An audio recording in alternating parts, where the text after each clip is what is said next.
Hey, Mr. Howard here with some quick analysis of chapters 10 and 11 of Faraday's Mirror before I read chapters 12 and 13. Sorry I'm a day late on this. Things got kind of busy and I'm behind.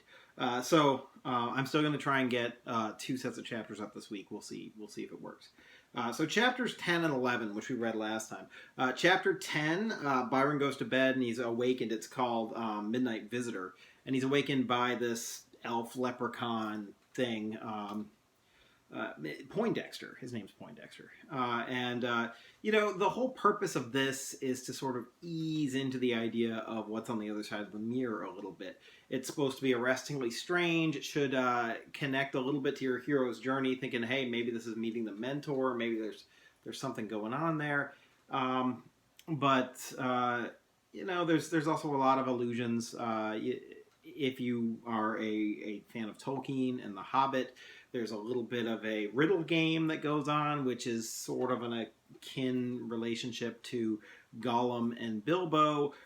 There's also the riddle that Byron asks comes directly from Alice in Wonderland, which of course is one of the original Portal fantasy sort of stories where Alice goes down this rabbit hole and disappears and is in Wonderland.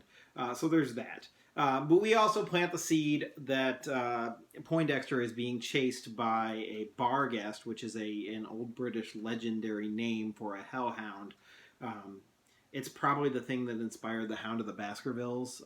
If you've read your Sherlock Holmes and you're interested in those sort of Victorian things. Anyway, at the end of the chapter, the Barghest comes through the mirror, and that's a cliffhanger ending, which brings us to chapter 11, which is called Through the Looking Glass. Of course, the title itself is an allusion to Alice in Wonderland as well. So the Barghest fight is chapter 11. It's a pretty quick chapter. There's lots of action. This is when the house burns down, right? We alluded to that in the prologue. You didn't really know where that came from or how it happened, but it clearly happens here. It's supposed to be one of those exciting moments. And of course, this is in the hero's journey, that moment that is crossing the threshold, right? Like at the end of the chapter, the brothers cross through the portal and the whole place burns down behind them.